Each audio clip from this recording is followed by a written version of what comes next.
Je pense. Ok, on va commencer. Est-ce que vous me recevez? Si vous me recevez, faites-moi signe, s'il vous plaît. Ok, super. On a déjà un invité, on va commencer comme ça. Les autres vont probablement nous rejoindre tout à l'heure. Ok. Alors, salut à tous, j'espère que vous allez... Ok, Amen nous a déjà rejoint. Ok. Alors, salut à tous, j'espère que vous... Les acceptations. Alors, salut à tous, j'espère que vous allez super bien. Moi, je vais être très très bien aussi. Donc, ici, c'est Jacob Gomez, je suis formateur et développeur. Donc, je suis ici le modérateur de cette émission, voilà, discutons entre devs. Donc, aujourd'hui, nous allons parler d'un sujet assez intéressant que vous avez déjà aimé pour pour le premier épisode. Donc, on va continuer aujourd'hui. On va parler ici de nos créateurs de contenu. Donc, la dernière fois, on avait quand même pris pas mal de personnes dans la communauté. Voilà, on avait choisi au hasard, en tout cas, des personnes dans la communauté qui sont des créateurs de contenu. Donc, vous avez aimé, vous avez apprécié quand même ce qu'on avait produit comme contenu. Donc, on a voulu continuer, voilà, poursuivre cela. Donc, il y a aussi d'autres personnes, voilà, qui produisent aussi des contenus dans notre vaste communauté. Donc, j'ai l'honneur de vous présenter ici Kevin Dedjila, Amen, et puis Kola Dev, voilà, qui vont se présenter rapidement, et puis on va commencer. Donc, voilà un peu comme introduction pour ce deuxième épisode de voilà, à la découverte de nos créateurs de contenu. Donc, je vais laisser d'abord Kevin se présenter rapidement comme il était là en premier, puis Amen et puis Kola Dev, et puis on va rentrer dans le vif du sujet. Merci et puis bonne nuit à vous. Kevin, tu peux te présenter rapidement à nous. Hello, bonsoir tout le monde. Et salut Kevin. Oui, alors, comment je me présente? Je suis ingénieur IA et créateur de contenu, formateur également. Merci. Ok. Amen. Je pense que Amen, déjà, il est connu sur ce mythe, mais il va quand même se présenter parce que de jour en jour, on a toujours de nouveaux adhérents.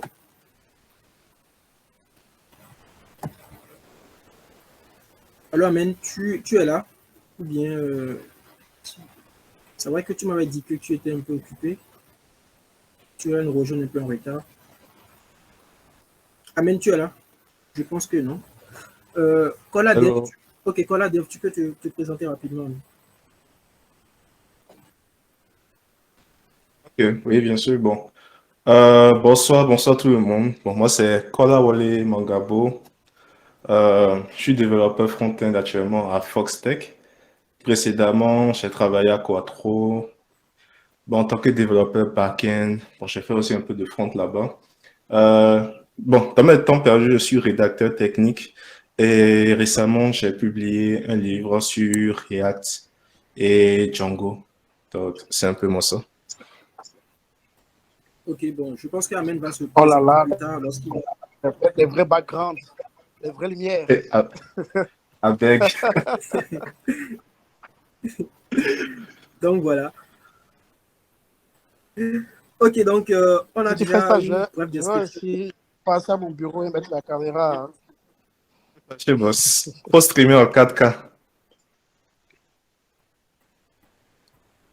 Je précise que en fait, la caméra, vous pouvez l'allumer, hein, puisque la vidéo, vous pouvez l'allumer si vous le souhaitez. Donc, vous pouvez l'allumer si vous le souhaitez.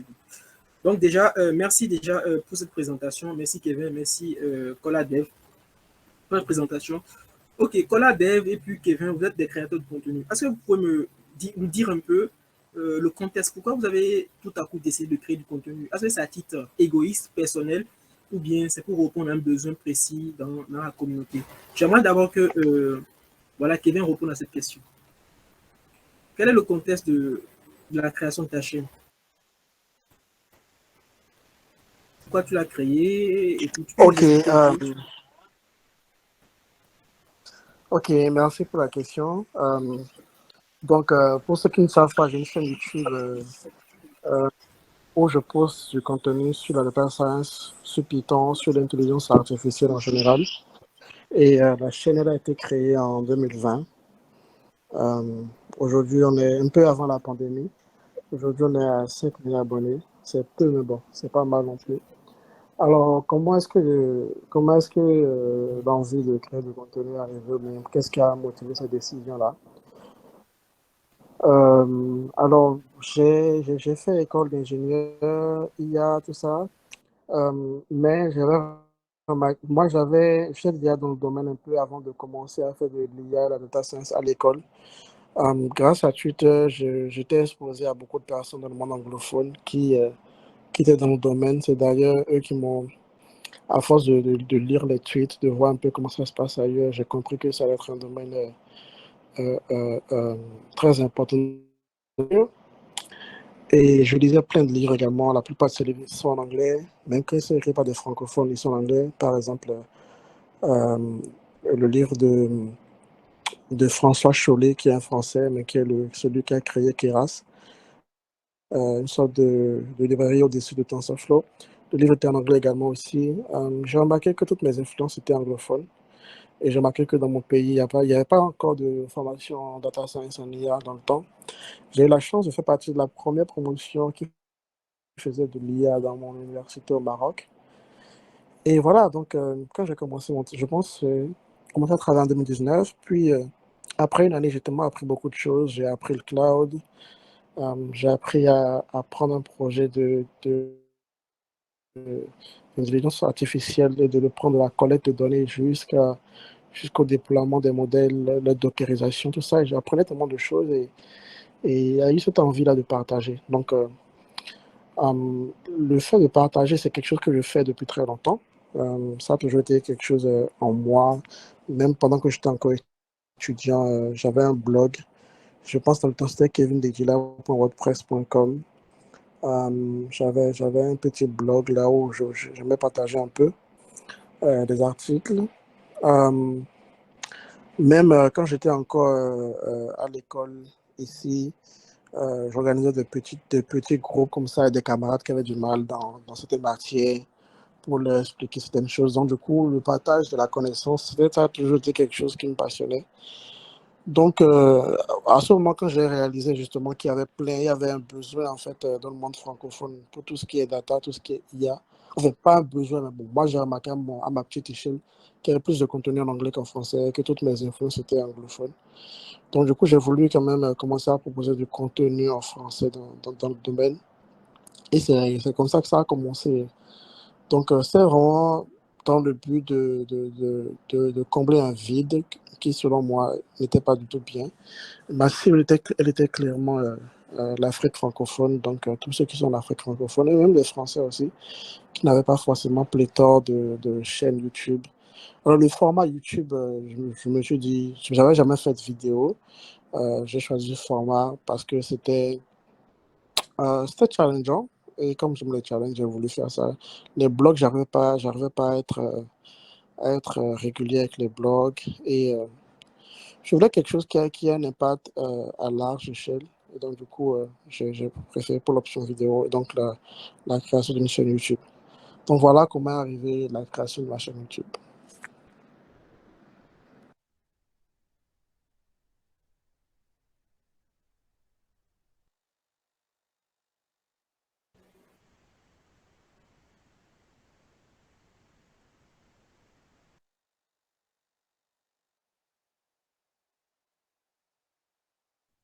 Kojanda n'est Ah, pas Ok, en ligne. merci Kevin Ok. pour ton partage.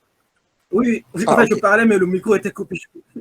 Donc, je disais merci Ok. pour ton partage. En fait, je disais que, pour récapituler, c'est que tu as beaucoup travaillé au fait, dans un environnement anglophone, bien, tu as lu beaucoup de documents en anglais. Donc, tu t'es rendu compte que dans l'Afrique francophone, bien dans le monde francophone de façon générale, il n'y avait pas assez de ressources. Donc, tu as décidé de créer ta chaîne pour pouvoir combler ce vide-là. Donc, du coup, tu es allé sur, au fait, sur un problème, tu es allé sur un besoin pour pouvoir créer ta chaîne, si j'ai bien compris. Allô, Kevin? Allô? Vous me recevez? Ou bien c'est mon micro qui bug? Oui, oui, c'est ça. Ok, super. Donc, voilà, donc ça peut déjà servir aux gens. Donc, Amen, est-ce que tu peux te présenter rapidement, si c'est bon, à ton niveau? Ok, déjà je m'excuse pour le retard. J'ai notifié ça à Jacob que je serai un peu en retard. Donc moi, je m'appelle Amen. D'autres me connaissent sous le nom d'Ezekiel. Donc c'est la même personne. Je suis ingénieur logiciel, d'accord, actuellement en France. Moi, je travaille en France et tout. Et c'est tellement que beaucoup me connaissent déjà dans le mythe. Donc, je suis ravi d'être avec vous ce soir pour partager un peu d'expérience avec mes deux autres experts, Kevin et Kola, que j'admire beaucoup, notamment. Donc, c'est tout d'abord, c'est tout pour l'instant. Ok, merci, Amen. Amen, dis-nous, Incroyable. c'est vrai que Content tu es de mentor, t'avoir parmi nous. tu es mentor à Open Classroom. Je ne sais pas si tu as une chaîne YouTube, mais tu es aussi créateur de contenu code. Je sais que tu as des librairies que tu as développées en Ionic, je pense, et tu contribues activement aussi voilà, au développement de la librairie Angular. Du moins, si tu es, en tout cas, tu es familier avec ce framework-là que tu utilises au quotidien et tu essaies aujourd'hui de créer des contenus par rapport à ça. Dis-moi un peu comment t'es venue cette passion de créer du contenu. Ou bien explique-nous un peu d'où t'es venue cette passion. C'est quoi les origines. Voilà. Déjà pour créateur de contenu, Oui. du code, et création de contenu des articles, c'est-à-dire ce que tu fais actuellement. On dit un peu, c'est moi, on ne te reçoit pas bien. Ah bon? Non, je te reçois très bien. Je te reçois bien, Jacob. Ah, Bonjour, là, on dirait ton micro déconne. Hein. ah bon? Sinon, Amel dit qu'il me reçoit. Hein? Moi, je le reçois très bien. Ah, Qui d'autre le reçoit bien? qui me reçoit? Qui me reçoit correctement 5 sur 5? Ok, beaucoup lèvent la main. Moi, Allez. j'entends tout très très bien. J'entends tout très très bien, donc ça va. Ok. Ah, Cola, peut-être que c'est les lumières derrière toi là qui t'empêchent de bien entendre. Ça tire à bas réel, hein? Quand n'a pas son Ah, matos de la ressource. ok, super. Donc, voilà.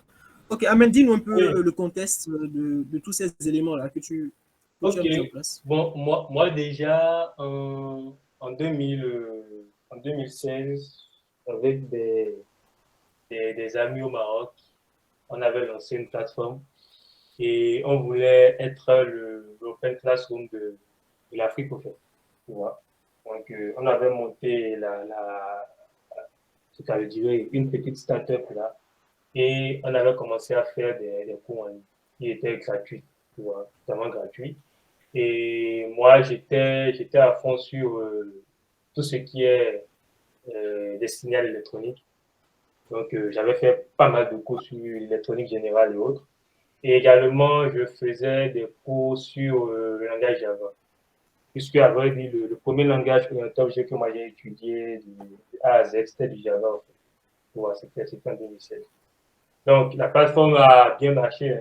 On avait près de 200 ou 300 utilisateurs dans le temps. On a eu en un mois et demi. C'était cool. Mais les aléas de startup ont fait que, bon, ça a coulé, quoi, honnêtement. Donc, déjà, c'était un. Pardon?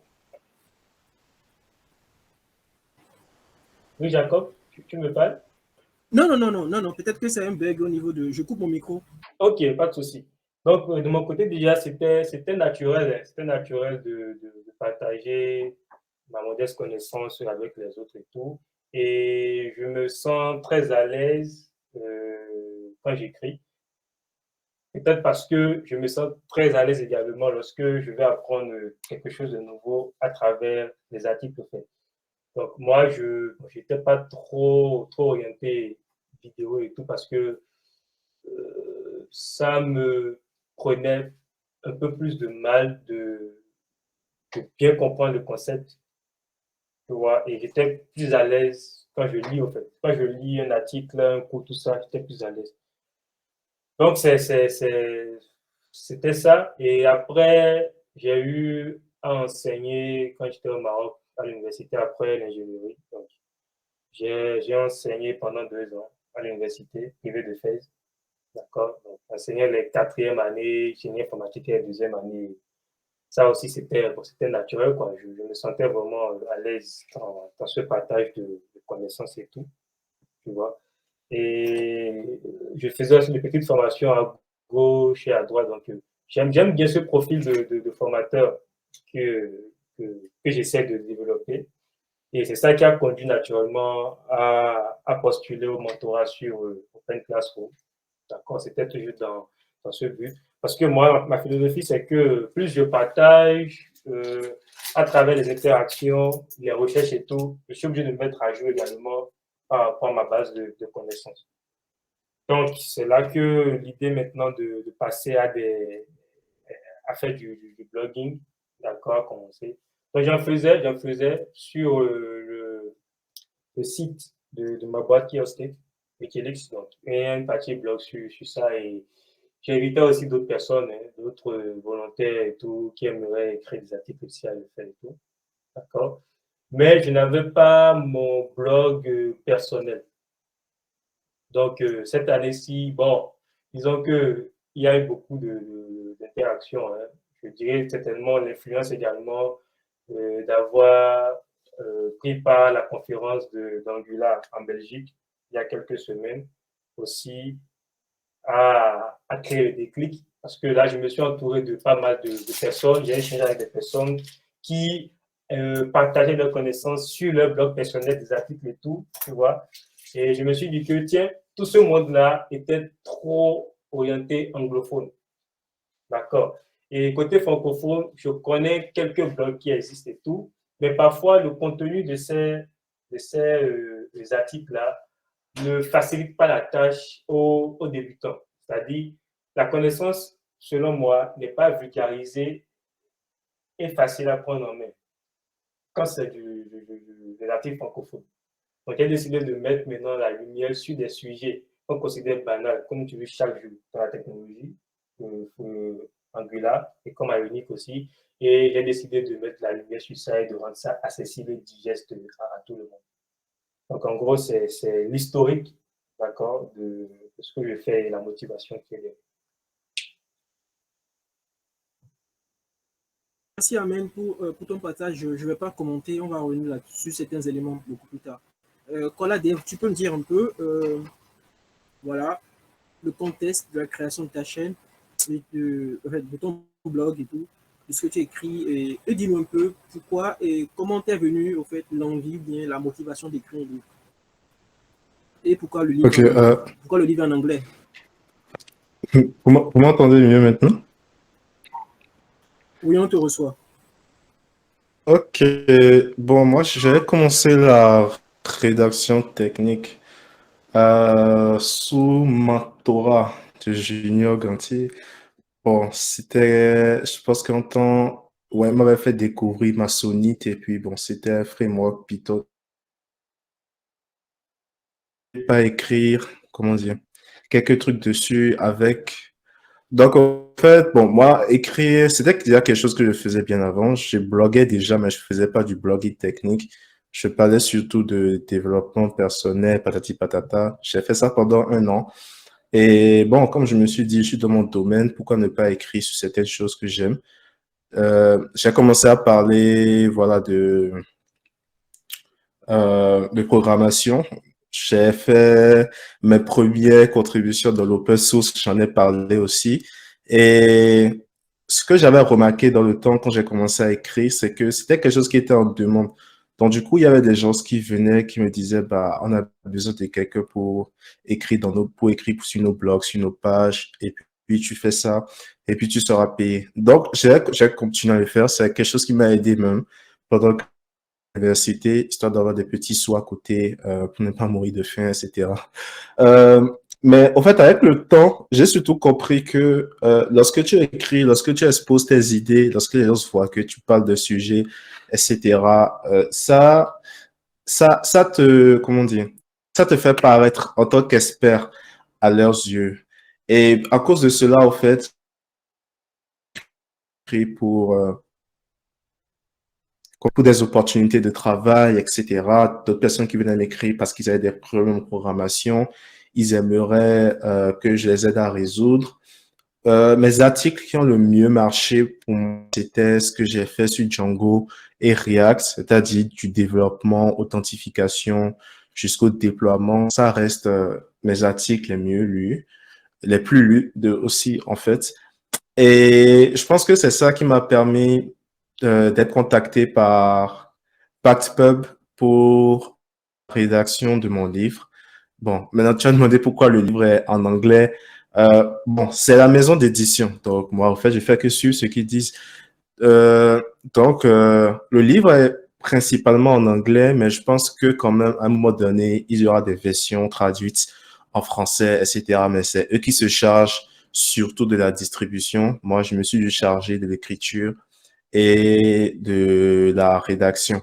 Donc, en fait, si moi j'écris aujourd'hui, je dirais que c'est surtout pour partager mon savoir, pour que je sois aussi obligé de rester à jour par rapport aux tendances, aux nouvelles tendances, etc. Parce qu'il y a aussi ce petit détail-là. Lorsque tu viens, tu te mets au dehors, devant des choses qui sont des professionnels, surtout dans notre domaine, ou si tu racontes une foutaise, les gars ne vont pas éviter à venir te ramasser en inbox, quoi, ou bien en inbox, en commentaire, dans un groupe, etc. Ils vont pas te louper. Donc, tu es obligé de bien maîtriser le sujet sur lequel tu veux parler. Et d'un point de vue compétence, bah, ça t'oblige, voilà, quoi, à maîtriser un peu.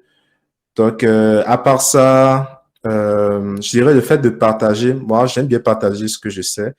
Ça me permet aussi d'apprendre des autres, de découvrir d'autres manières. Bon, si tu m'avais posé la question tant il y a peut-être un an, j'aurais dit l'argent, mais bon, ça fait longtemps que j'ai écrit pour quelqu'un à cause de l'argent. D'habitude, je refuse parce que c'est un truc qui pompe, ça pompe beaucoup d'énergie. Et voilà, je cherche surtout à acquérir certains skills que j'ai pas encore, donc je suis pas vraiment focus dessus. Sinon, ouais, à un moment donné, j'écrivais beaucoup parce que voilà, il y avait forcément une partie financière très intéressante dedans. C'est un peu ça. Merci, Kola. Dis-nous, Kola, tu me reçois maintenant chez toi, correctement, tu me reçois? Oui, tout était bon. Ah, faites-moi sortir du pays. Oh. Ok, dis-nous un peu, explique-nous un peu comment, d'où t'es venue l'idée d'écrire un livre. Est-ce que c'était un désir profond que tu nourrissais depuis quelques années, ou bien c'était juste à cause du buzz, euh, c'est-à-dire avoir écrit un livre, peut-être que ça pourra te propulser encore davantage. Partage-nous un peu tes motivations, enfin pas tes motivations, mais les raisons pour lesquelles, ou bien le déclic au fait. Tu t'es dit que voilà, je vais quitter, je vais plus écrire des petits articles, mais je vais passer à écrire, enfin je vais écrire maintenant un livre tout entier. Qu'est-ce qui t'a motivé au fait? Euh, ok, bon. Est-ce que je dirais c'était une motivation? Ce qui s'est passé, c'est que, bon, comme je l'ai dit, c'est pas pub, hein. Avant ça, j'étais technical reviewer. J'ai revu un livre qui a été écrit en React, pour du React et puis du Spring Boot en Java. Et je pense qu'ils avaient apprécié la façon dont j'ai review. Donc, j'ai été contacté par un project manager qui avait dit, voilà, qu'ils aimeraient bien parler de Django et de React et puis que j'ai le profil qu'il faut. Bon, personnellement, avec l'expérience que j'avais, je me suis senti un peu imposteur hein, parce que, voilà, je crois que tu as à peine 4 heures d'expérience, on vient, on te parle, ah, tu sais, tu peux écrire un livre, hein, tu as fait ci, tu as fait ça. Je me suis dit, ah, ce truc-là, c'est pas pour les gens qui sont déjà 10 ans, 15 ans, 20 ans d'expérience, qui vont pas raconter des trucs. Donc, c'est pas vraiment un challenge. Moi, j'ai pas vraiment dit non, mais je leur ai dit, bon, voilà, si vous voulez que j'écrive un livre, il va falloir trouver un co-auteur, quoi, pour ne pas que je fasse des erreurs. Bon, on a cherché, fatigué, on n'a pas trouvé. Donc, c'est là que j'ai décidé de prendre le livre. Je dirais pas que il y avait une certaine motivation, que c'était une envie de passer à l'étape supérieure. Je dirais que c'était une chance pour moi. Et je me suis dit, bah, pourquoi ne pas essayer, voir ce que ça peut donner, quoi. Bon, en même temps aussi, j'avais fait des recherches sur les avantages d'avoir écrit un livre. Et côté carrière, bah, c'est pas mal. Et voilà, quoi. Le fait de savoir que c'est pas un livre que j'ai écrit moi-même, mais que c'est un livre qui est distribué par PubPub, c'est déjà pas mal. Et aussi, je pense que bien avant, j'étais dans une réflexion de commencer à sortir des e-books. Donc, je me dis que ça va me donner certaine notoriété, ça va me donner de l'expérience, ça va me permettre de savoir, OK, la prochaine fois, j'ai envie d'écrire un livre, je veux le faire moi-même, je veux me charger de la distribution, tout ce qui est copywriting, correction, patati patata, etc. Je saurais mieux comment faire, quoi, etc. Donc, disons, c'était aussi pour apprendre, au fait. C'est pas si ça répond à ta question. Et donc, en gros, l'idée ne venait pas vraiment de toi, c'est juste qu'on t'a approché en vue Ouais. de tes compétences, on t'a dit, bon voilà, on te propose de nous sortir un livre par rapport à telle thématique et tu l'as sorti tout simplement. Donc, c'était un peu ça. Voilà, exactement. C'était un peu ça. Ok, est-ce qu'aujourd'hui tu peux nous dire un peu comment écrire un livre maintenant, avec l'expérience que tu as? Peut-être que parmi nous, il y a des gens qui nourrissent aussi ce rêve-là, bien cette ambition d'écrire des livres. Il y a pas mal de blogueurs, il y a pas mal quand même de personnes qui ont des blogs ici, qui écrivent des articles, peut-être qu'ils veulent passer à la vitesse supérieure, sortir un livre peut-être tout comme toi. Tu peux nous donner des petites astuces et tout qui vont leur permettre de pouvoir dire, voilà, je vais créer un livre, je vais écrire un livre, voilà, voilà les étapes à suivre. Rapidement, quoi, voilà, si tu peux le faire rapidement. En tout cas, bon, tu me forces un peu à parler de mon expérience, hein. Bon, première chose là, je pense C'est un peu que, aussi le but du mythe, c'est de découvrir nos créateurs de contenu, de savoir un peu comment ils ont fait et tout. Donc, voilà. ouais. Oui, la première chose qu'il faut avoir, là, je pense que franchement, c'est la patience. Parce que rester focus pendant 13 mois sur un livre que tu dois écrire, tu dois travailler presque tous les jours, 1 heure de temps à 2 heures de temps, ça dépend sur comment crafter le meilleur contenu pour la cible, les projets, corriger les bugs, etc. C'est pas du tout facile. Donc, il faut énormément de patience parce que moi, mon livre, je l'ai écrit en 13 mois. Maintenant, je me dis, si je devais vraiment écrire un livre plus balèze que ça, parce que ça faisait quoi? Ça faisait un truc de 400, hein. Ça fait un truc de 450 pages, quelque chose comme ça, si je me rappelle bien. Si je devais vraiment incorporer toutes les idées que je voulais mettre au début dedans, je serais peut-être allé à 700 voire 800 pages. Et je me dis que ce genre de truc, tu ne peux pas finir ça en 13 mois. Ça, c'est un truc au moins que tu étales sur 2 ans et travailler sur le même truc sur 2 ans avant de voir les premiers résultats, les premières reviews, etc., etc. Je pense que ça demande beaucoup de patience. Euh, L'autre côté aussi, je dirais que c'est avoir l'esprit pédagogique. Et cet esprit pédagogique-là, c'est quelque chose peut-être qu'on a lorsque, voilà, on a déjà commencé à expliquer des trucs aux gens, que ce soit par des vidéos, par écrit, etc. Parce que un livre, c'est quoi? Genre, tu prends un thème, tu essaies de découvrir ça, et puis après, bon, tu écris le truc, tu te dis, bon, j'ai l'impression que j'ai écrit ce paragraphe comme si j'étais en train d'écrire un article.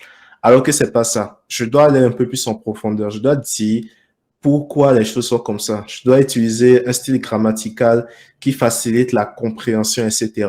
Comment je prends un truc complexe et je dissecte ça sur 2 pages, comme ça, lorsque le lecteur finit, il ressort très compétent, très confiant, et puis il peut crier partout que voilà, ce livre est très bon, ça m'a permis de comprendre tes trucs, ou même peut revenir plusieurs fois et puis recommander, etc. Donc, c'est à une échelle, au fait, plus grande qu'un truc là, qu'un blog, au fait, bien qu'une vidéo, je dirais, en fait. L'autre côté aussi, il faut se préparer surtout pour. Je pense que la partie qui va vraiment prendre du temps et qui sera très énervante et qu'il ne faut pas absolument rater, c'est la partie des corrections et la partie de la revue technique du livre, en fait. Si vous voulez franchement écrire un livre technique, trouvez des experts dans le domaine, payez-les pour qu'ils reviewent votre livre tranquillement et ils se chargeront de faire ça. Je vais vous confier quelque chose. Moi, par exemple, actuellement sur le bouquin que moi j'ai écrit, la revue technique n'a pas été très satisfaisante pour moi. Et du coup, ça a conduit à quelques petites erreurs techniques. Mais moi, je me dis, en tant qu'auteur, j'aurais peut-être aussi pu me poser, relire le truc pendant 2 semaines et puis essayer de revoir si tout était bon. Mais bon, on n'avait pas le temps, en fait. Donc, et ça pénalise un peu parce qu'il y a des gens qui se retrouvent sur des erreurs très bizarres. Même déjà au chapitre 1, par exemple, chez moi, on a la configuration de la base de données qui bloque parce que, un instant, je vais voir rapidement. Poster, support. Non, je pense que le port par défaut, par exemple, de Postgres, c'est 5432. Mais il m'est arrivé d'avoir fait un typo et j'ai mis 5342. Du coup, lorsque les gens essaient de configurer la base de données, ils n'arrivent pas à voir le bug parce que comment, en fait, tu peux te débrouiller et puis voir vraiment que c'est le port là parce que ces chiffres-là se ressemblent, en fait. Dans des petits trucs comme ça, mais je me dis que si la revue technique avait été faite de la meilleure des manières, ou peut-être j'avais délégué ça à d'autres personnes, etc. Je me dis que ça aurait été une meilleure qualité. Donc, les revues, tout ça, c'est très, très important. Donc, si vous voulez écrire un livre, dégagez un budget pour ça et sortez-le. À part ça, essayez de travailler aussi sur votre audience. Bon, moi, la chance que j'avais, comme je bloguais déjà, j'avais déjà un peu de followers sur LinkedIn, sur Twitter, etc. Bon, je me dis que j'aurais pu faire mieux, mais voilà quoi. J'ai pas vraiment eu le temps de développer, mais d'augmenter la taille de mon audience pour pouvoir reach plus de personnes parce que c'est important. Et si vous avez aussi des gens qui sont des early reviewers, bon, ça dépend hein, si vous publiez votre livre sur Amazon, bien sûr, un truc à vendre, c'est bien d'avoir des trucs là, des reviews, pas mal de reviews pour propulser le livre le plus rapidement possible dans les listings, que ce soit dans les top 20, top 50, etc. Ça permet d'avoir pas mal de ventes, quoi. Donc, en fait, il y a quand même un aspect marketing derrière. Et bon, et derrière, vous pouvez venir vous dire, pourquoi j'écris ce livre? Est-ce que j'écris ce livre parce que je veux me faire de l'argent de côté ou j'écris ce livre parce que je veux avoir une certaine notoriété, me faire de l'audience, etc., etc. Mais je me dis, voilà, prendre 13 mois et puis écrire un livre et ne pas vraiment faire autour de vente, au moins qui peuvent servir comme agent de poche, mais quelque chose comme ça, c'est un peu dommage, quoi. Donc, le côté marketing aussi, c'est très important. Bon, peut-être, moi, je ne me connais pas vraiment en marketing de vente de livres parce que, bon, tout ce que moi je fais, c'est promouvoir le livre. Je parle sur les réseaux, j'essaie de créer des listings à gauche, à droite, etc. PadPub se charge, je dirais, peut-être à 60% de ce qui est un peu plus lourd. Ils font la communication de leur côté aussi, ils publient des articles, etc. Ils essaient d'avoir des early reviewers, etc. Donc voilà quoi, c'est un peu faire comme eux. Donc c'est surtout ça. Donc je dirais la patience, mettre les efforts au niveau de la revue et puis faire le marketing parce que bon, même si vous dépensez, vous ne vendez pas, bah vous aurez une certaine autorité et puis c'est toujours intéressant quoi. Donc c'est un peu ça. Ok, merci Coladev déjà pour ces explications. Peut-être qu'après, tu vas écrire, tu feras une vidéo pour mieux expliquer, etc., etc. On va quand même Bien évoluer. sûr. Peut-être qu'à la fin, s'il y a des questions de façon spécifique, tu vas essayer de répondre à cette question-là. On va attaquer Kevin. Kevin, tu es créateur de contenu, tu as une chaîne YouTube. Et moi-même, j'ai une chaîne YouTube. Je sais à quel point c'est pénible de sortir une vidéo. Il faut d'abord préparer la vidéo. Si tu es rigoureux, il faut écrire un script. Voilà. Puis maintenant, on fait des essais. Parfois, on peut faire des essais 3, 4 fois en fonction de l'audience. Si c'est pour les débutants, il faut diluer au fait, l'information de telle sorte que voilà, les gens puissent comprendre. Enfin, on fait quand même pas mal d'essais. Puis finalement, on a une version complète, une version acceptable. On fait maintenant le montage pour essayer d'enlever quelques petits bruits, les bugs, des trucs comme ça. Dis-nous, Kevin, ce que je sais, c'est que tu étais ingénieur à MTN. Bon, récemment, il y a un petit truc, bon, peut-être que tu vas nous en parler ou pas, je ne sais pas. Mais à l'époque, quand même, où je t'ai connu, tu créais en tout cas beaucoup de vidéos, tu travaillais, tu étais en CDI quelque part, où quand même le rythme de travail était quand même assez soutenu. Comment tu arrivais à produire du contenu, comment tu t'organisais pour pouvoir produire du contenu dans cet environnement-là et être régulier dans la publication de tes vidéos? Merci. Ok. Wow. Alors, avant de commencer, je veux dire félicitations à Kola parce que je suis un fan de Kola, de son livre. Et pour lui rappeler que je sais que je dois quand même délivrer à la communauté. Donc, c'est quand il veut. Je lui ai dit de venir prendre Momo.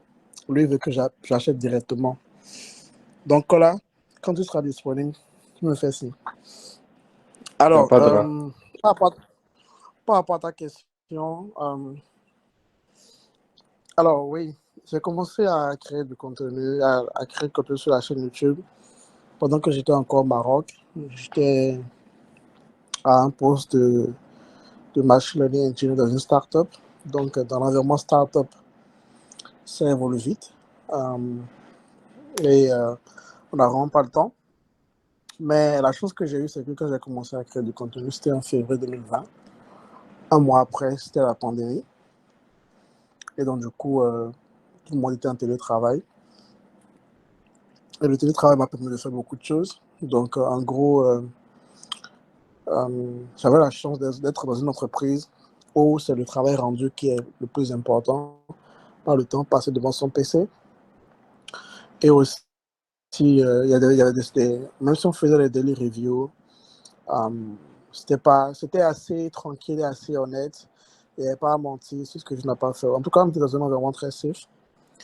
Donc, ce que moi je faisais, c'est que je faisais un batch. Tout ce que j'ai à faire dans la semaine, je le fais en 2-3 jours. Et le reste du temps est consacré à la création de contenu. Donc, c'est ce que je faisais pendant un bon moment. Donc, je me rappelle que je travaillais exclusivement les jeudis, vendredis. Les mercredis, s'il le faut, s'il y a on a une trop lourde charge. Et donc, du coup, si jamais je n'arrive pas à terminer, bah, le week-end est là pour que je rattrape. De toute façon, personne n'allait nulle part. On était à la maison. Le week-end, c'est toujours un jour de travail. Enfin, c'était comme ça. Et donc, du coup, ça me permettait de me concentrer. J'ai du mal à faire beaucoup de choses en même temps. Donc, du coup, je consacrais les journées à ça. Même dans la même période, même, j'avais lancé un bootcamp de formation d'introduction à Python avec des personnes qui étaient désireuses d'apprendre. Et ça m'avait permis de préparer le contenu en fait, d'une formation d'analyse avec Python que j'ai après mis sur YouTube, une formation de 30 vidéos. Heureusement, c'est l'une des meilleures formations sur la chaîne, l'une des meilleures séries de vidéos sur la chaîne. Donc, si j'arrivais à publier comme ça, c'est parce que bah, d'abord, de un, je n'avais nulle part où aller, il n'y avait pas de loisirs ou quoi que ce soit. Et donc, pour moi, c'était le moyen de, de partager quelque chose, de me sentir connecté à des gens.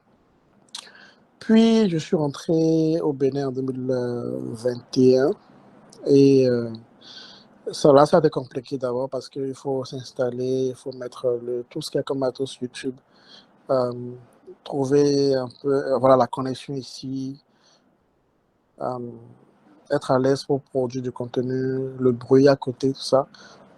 Ça a été compliqué, mais j'ai repris quand même la création de contenu pendant un moment pour terminer la formation YouTube, la formation en Data avec Python. Donc voilà comment je faisais. Maintenant, après, je ne suis pas un exemple de régularité. Hein. Honnêtement, je ne suis pas du exemple de régularité sur la création de contenu. Ça prend du temps, ça fatigue. Je ne suis pas du tout régulier.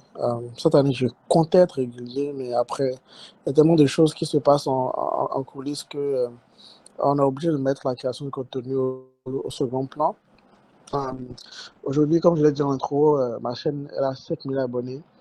Mais sans exagérer, j'aurais pu atteindre 20 000 abonnés déjà, au moins 20 000 si j'avais été régulier. La régularité, c'est très important, malheureusement, pour ce genre de plateforme-là. Mais ce n'est pas si grave parce que l'impact, il est là. Je reçois des messages, je vois des gens que ça aide. Mais bref, c'est pour dire que j'arrivais pas, surtout quand j'ai commencé MTN, bah, c'était même impossible. Pendant toute l'année 2022, je n'ai enregistré aucune vidéo parce que j'étais redevenu, je n'étais plus en remote. Je devais aller au boulot à 7h, fini parfois à 18h, 19h comme tout le monde. Et quand tu rentres comme ça, tu n'as pas le temps de vraiment faire, de créer du contenu. Donc, je vais dire qu'être remote, ça aide. Aujourd'hui, maintenant, bon, depuis au moins, je suis remote et aujourd'hui, je n'ai plus de CDI, donc du coup, j'ai un peu plus de temps. Mais après, j'ai d'autres responsabilités aussi qui font que, bah, du coup, c'est compliqué. Mais être remote a été l'élément catalyseur pour moi. Voilà. Merci Kevin déjà pour ce partage. Est-ce que tu as lu le livre Deep Work? Juste par curiosité. Bien sûr, Deep Work de Cal Newport. Oui. Ouais, c'est l'un des livres que j'ai qui me permet, qui confirme en fait ma manière de faire, de ne pas faire de task switching, de me concentrer sur une seule chose pendant une longue période de temps. Je n'arrive pas à multitasker. D'accord, merci. La même question pour Amen. Comment arrives-tu à gérer ton temps et à produire du contenu? Si je me rappelle bien, c'est que tu le fais chaque 3 jours ou bien chaque 2 jours. Comme je ne suis pas dev Angular, je ne suis pas vraiment bien, mais il m'arrive quand même de cliquer sur les liens.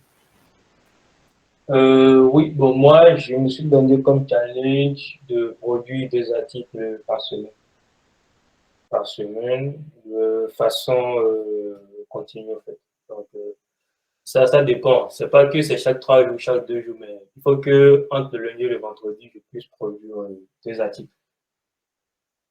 Donc, comment moi je m'y prends? Bon, déjà, je sais pas si c'est un don, en vrai, enfin, je sais pas trop, mais avant même de commencer à écrire l'article par rapport à la thématique, j'ai déjà le brouillon dans ma tête. Donc, ça veut dire que quand je prends le clavier, que je me mets à taper sur le clavier pour rédiger mon article, je l'écris très rapidement, très très rapidement. Donc, maximum 2 heures de temps, j'ai déjà fini mon article. Pourquoi? Parce que le challenge pour moi, c'est quoi? C'est, si tu remarques bien, mes articles, ce qui est très loin à lire, c'est maximum 4 minutes. Donc, mon but, c'est comment être bref, précis, concis, tu vois, et très clair par rapport à ce que je veux, à ce dont je veux, par rapport à la thématique que je vais évoquer dans mon article. Tu vois. Donc, ce qui fait que lorsque je commence à écrire, j'essaie vraiment d'être focus et d'être très clair. Donc, cet état d'esprit, bien, cette façon d'écrire mes articles me permet de raccourcir le temps que je consacre à ça. D'accord, avec le fait que j'ai déjà un brouillon dans ma tête déjà. Donc, côté coût, par rapport au temps que ça me prend, bon, je sacrifie en gros mes week-ends, d'accord, dans la soirée. Ça peut être samedi soir ou dimanche soir. Et également, je sacrifie la veille du jour où je décide de sortir mon article, c'est-à-dire la soirée de cette veille-là. Juste pour pouvoir relire peut-être l'article, corriger les fautes, d'accord, ou faire rapidement tout d'horizon. Donc, généralement, en semaine, ça ne me perturbe pas. Ça ne perturbe pas trop le travail que je fais, d'accord. Donc, même si le métier, en tout cas, le travail que je fais actuellement me pompe plus ou moins en journée, mais j'arrive quand même à dégager du temps pour ça. Donc, en gros, c'est Ok. Merci, Ahmed. Je vais être un peu direct, peut-être brutal, excusez-moi. Je ne sais pas, ça ne concerne pas Kola, bon, peut-être Kola aussi. Je ne sais pas si vous êtes marié, je ne sais pas s'il y a parmi vous, il y en a qui sont mariés, je ne sais pas, je ne connais pas votre statut, ou bien qui ont une petite amie. Voilà. Comment vous arrivez à gérer de façon globale famille, code, création de contenu, vie perso, comment vous arrivez à gérer ça? Surtout que, voilà, pour des gens qui sont très, très actifs, un peu comme toi, Amel, par exemple, qui produit au moins 2 contenus par semaine, comment tu arrives à gérer tous ces aspects de ta vie, en plus de ce, enfin, en plus de ce gombo d'à côté qui te rapporte rien, en quelque sorte. bon, déjà, tout est question de priorité, de mindset, tu vois, de mindset. Donc, à chaque fois, il faut savoir faire la part des choses. Quand il faut consacrer du temps à une personne, quand il faut consacrer du temps pour les loisirs et tout, moi, j'essaie de définir mes priorités par rapport au contexte. D'accord.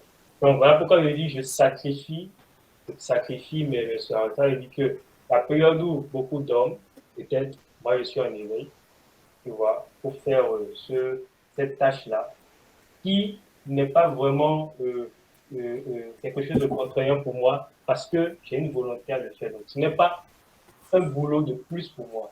Non, tu vois. Et quand il faut maintenant consacrer du temps à sa famille, aux amis, aux loisirs et tout ça également, j'essaie quand même de trouver le créneau par rapport au contexte. Maintenant, l'autre chose, c'est que personnellement, moi, bon, je ne sors pas beaucoup. Hein. Je ne sors pas beaucoup. Je peux sortir quelquefois, mais côté loisirs et tout, la majorité de mes loisirs sont à domicile. D'accord. Bon, la preuve, j'ai une PS5. Donc là, je peux jouer quand je fais du break et tout ça. Maintenant, si l'envie me prend de quitter la maison, changer et tout, je peux trouver un créneau et tout. Mais ce pas des trucs qui vont tellement me prendre du temps pour m'empêcher de travailler. Et tout. Voilà. Pour moi, à chaque fois, par rapport au contexte, tout est question de priorité. Et maintenant, si les proches qui t'entourent, notamment qui t'entourent, considèrent ce que tu fais, ils ne vont pas prendre ça comme un problème si, en temps, tu décides d'avorter tel ou tel programme ou de renoncer à telle chose juste pour pouvoir gérer cette priorité que tu as. Tout simplement. Ok, merci Amen. Quand tu seras au Bénin, n'oublie pas la PS5. Je viendrai jouer chez toi. Il n'y a pas de souci. Ok, Kevin, je ne sais pas si tu as un truc à dire par rapport à ça rapidement. Sinon, on peut passer à autre chose. Voilà aussi. Hein. Oui, non, moi, je n'ai aucun contrôle par rapport à ça. Honnêtement, moi, ma famille se plaint tout simplement parce que quand je suis dans une période comme ça, ou parce que, comme j'ai dit, moi, je fais du batch recording. Ça veut dire que généralement, j'écris mes vidéos à l'avance et je les enregistre ensemble dans une même période. Et donc, par exemple, toutes les vidéos que j'ai faites en 2023, j'ai dû les enregistrer en 2 ou 3 fois et c'est terminé. Donc, dans cette période-là, malheureusement, je ne suis pas disponible tout simplement, que ce soit famille, amis ou qui que ce soit, je ne suis pas disponible. Mais avec le temps, tout le monde comprend que bah, voilà, c'est le prix à payer pour le moment. Voilà. Ok, merci. Kola, tu as un truc à dire, un commentaire. Tu as peut-être une petite amie qui passe souvent te déranger à la maison. Ou bien qui voudrait peut-être autre chose. Mais malheureusement, voilà. Comment tu gères cette situation? Non. Bon, moi, j'ai pas vraiment eu de problème hein, concernant ce truc-là. Bon, moi, déjà, je suis avec mes grands-parents. Ils se plaignaient tant que je travaillais beaucoup. Mais bon, après, je leur ai dit, voilà, je travaille sur certains produits, j'écris un livre, je crée du contenu. Donc, ça me prend du temps. Et ils ont une idée de combien d'heures je travaille par jour. Donc, déjà, lorsque je me réveille, idéalement, hein, le matin, entre 7 h et 8 h, bah, ça fait à peut-être 19 h que je suis libre et puis qu'on peut avoir des conversations, qu'on peut passer du temps ensemble, etc. Bon, ça, c'était quelque chose que je faisais avant. Avec le temps maintenant, disons que les dimanches, j'évite de ne plus travailler. Comme ça, je peux discuter avec tout le monde, je peux accorder mon attention à tout le monde, etc., etc. Bon, je suis pas aussi avancé que Amen ou Kevin sur le sujet, mais je me dis que forcément, à un moment donné, je vais devoir utiliser plusieurs stratégies de création de contenu, peut-être par batch ou consacrer du temps pour faire certaines choses, etc. En tout cas, ce qui est sûr, à un moment donné, lorsque j'ai créé beaucoup de contenu, j'essayais en fait de passer 1 heure de temps par jour à créer du contenu. Et c'était quelque chose que je faisais le matin. Parce que je me dis, bon voilà, si je me réveille, qu'est-ce que je peux faire dans la journée qui me permettrait d'atteindre mes objectifs rapidement? Écrire du contenu. Quand je consacre 1 heure à écrire un article, que j'ai fini ou que j'ai pas fini, c'est pas grave. Ça fait au lendemain, à la même heure, pendant 1 heure encore, etc., etc. un productivity hack que je n'ai pas pu remettre encore sur les rails parce que déjà, mon agenda de sommeil est claqué au sol. Il a tellement éclaté, moi, je suis un peu étonné. Mais voilà, quoi, je me dis, c'est pas vraiment compliqué, hein. Si vous avez vraiment envie de créer du contenu, si ça vous apporte les trucs dont vous avez besoin, si, euh, voilà, vous n'avez pas beaucoup d'obligations familiales, etc., consacrer du temps, quelques minutes par jour, ce serait suffisant. Mais voilà, quoi, s'il y a des obligations familiales, parentales, etc., amen, et puis quels sont les exemples à suivre. En tout cas, moi, je suis pas un exemple de régularité, hein, non. Il y a des trucs que je dois sortir depuis des semaines. J'ai pas encore sorti ça. Je sais pas si c'est la flemme ou bien le manque de repos. Mais bon, voilà, c'est un peu ça. Est-ce que tu as lu le livre Deep Work? Voilà. Oui, oui, j'ai lu le livre Deep Work et c'est un livre que j'ai vraiment aimé. Bon, personnellement, moi, ce que j'essaie surtout de faire récemment, c'est de faire moins de choses pour regagner, comment dire, mon attention et ma concentration, etc. Parce que c'était déjà quelque chose que j'avais perdu. Enfin, pas que j'avais perdu, que j'étais en train de perdre lorsque j'écrivais mon livre. Et à un moment donné, je sais pas si vous avez remarqué, j'avais arrêté d'être présent sur les réseaux, histoire de me focus uniquement sur mon travail et sur le livre, etc. Donc, je dirais que c'est quand même un truc très important à appliquer, hein, si on veut faire quelque chose de très, très excellent, en fait.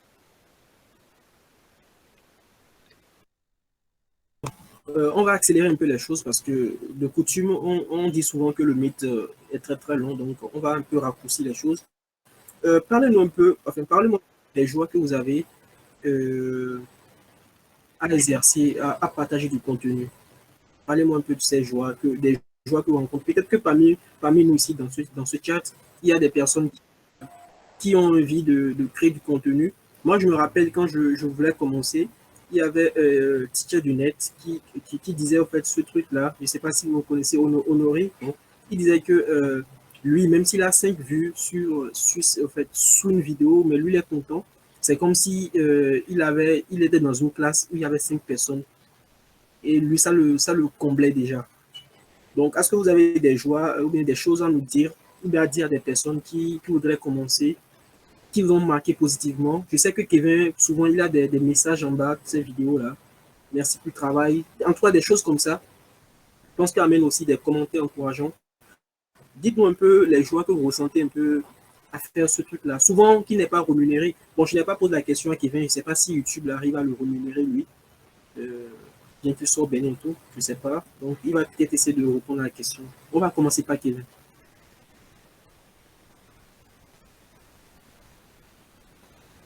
Euh,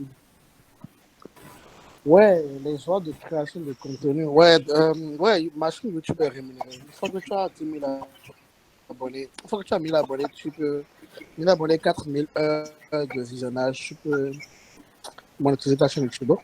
La chaîne YouTube, elle est monétisée. Mais après, c'est les miettes, quoi. Euh, maintenant, les joies, ouais. Alors, en dehors de YouTube, même déjà, moi, j'ai toujours pris un plaisir à, aux réactions des personnes qui comprennent quelque chose que je leur explique, tu vois. Et donc, du coup, ça, c'est déjà un plaisir en soi-même déjà qui est vraiment très, très bien. Donc, quand je reçois des commentaires sur mes vidéos où les personnes viennent écrire des trucs du genre, euh, par exemple, j'ai fait une vidéo sur les expressions régulières. Une personne est venue mettre que voilà, il n'a jamais compris en fait les expressions régulières. Et avec cette vidéo, c'était vraiment très clair et bien expliqué. Des personnes qui viennent dire que voilà, que j'ai expliqué mieux que leur professeur de l'université. Les personnes qui disent qu'elles ont suivi mon, mon, ma série de vidéos, les 30 vidéos, et me montrent les preuves. Vraiment, ou bien des gens que je rencontre aujourd'hui de plus en plus à Cotonou, je rencontre des personnes comme ça qui regardaient mon contenu. Et ça m'impressionne, même s'il y a des certains types de personnes qui me prêtent. Et on en parle, on a des thèmes assez de discussion. Et ça va vraiment plaisir qu'il y ait des gens que depuis ta petite chambre, tout seul, tu fasses quelque chose et que ça impacte plusieurs personnes. C'est vraiment un plaisir. Et le truc dont peut-être Cola aussi, probablement en parlera, puisque c'est grâce à la création de contenu qu'il a eu l'opportunité pour le livre. Moi, j'ai fait mon entretien avec Google littéralement parce que l'un des ingénieurs de Google suivait mon contenu déjà sur YouTube. Et aujourd'hui, il y a également, voilà, j'ai été approché par des ingénieurs de Facebook, de Google. Il y a aussi un troisième fond là, j'ai des opportunités de travail grâce à mon contenu sur YouTube, des personnes qui, soit c'est pour des propositions de partenariat pour une start-up, soit c'est pour une mission, soit c'est des offres d'emploi directement. J'ai déjà eu une discussion avec une personne qui voulait me confier une mission d'analyse de données en Python. Et quand il a demandé une preuve de ce que je sais faire, je lui ai envoyé la chaîne YouTube par exemple, et il a arrêté la discussion. En même temps, il était prêt à payer la somme que je voulais.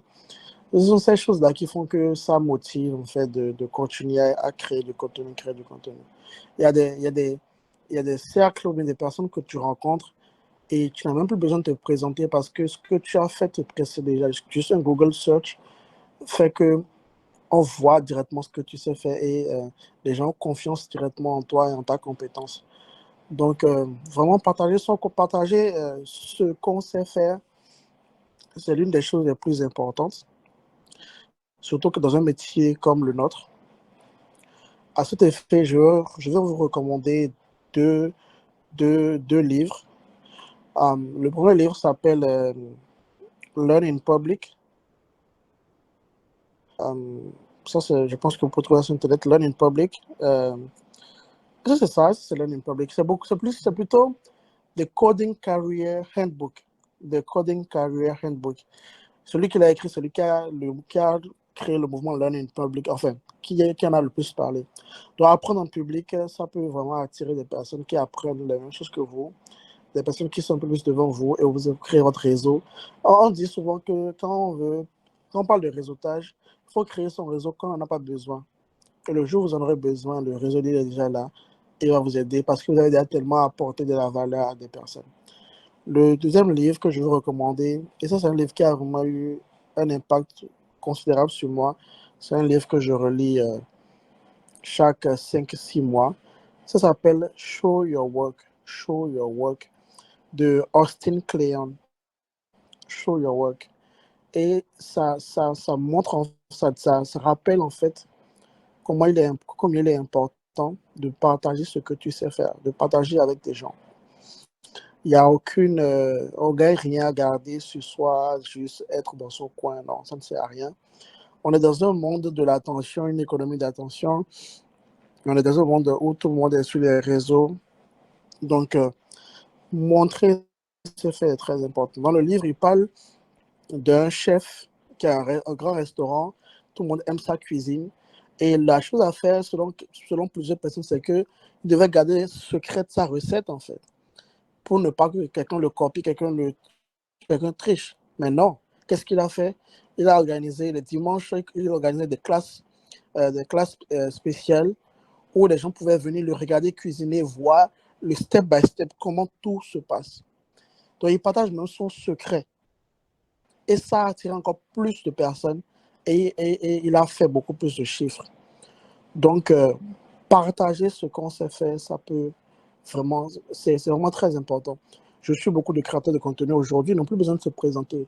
Leur présence en ligne est leur CV. Tu ne peux pas, en fait, surtout, par exemple, moi, si je suis confortable maintenant pour entrer dans ce monde de consultant, c'est parce que je sais que j'ai déjà un réseau qui est en place. Je sais que il y a plus d'opportunités qui vont venir vers moi que moi qui irai chercher des opportunités. Et j'ai des personnes à qui je n'ai jamais parlé, mais qui ont tellement ont tellement profité de mes explications sur YouTube et ailleurs, des différentes formations que je fais également ici ou ailleurs, que une fois que je mets le message que voilà, j'ai besoin de ceci ou cela, il y a des gens qui sont prêts à t'aider sans rien attendre en retour. Vraiment, donc, ce sont là, pour moi, en tout cas, la, la, les joies, plutôt les avantages du fait de créer du contenu, de partager des choses, que ça aide beaucoup dans une carrière. Ok, merci Kevin. Amen, la même les joies que tu rencontres. Ok.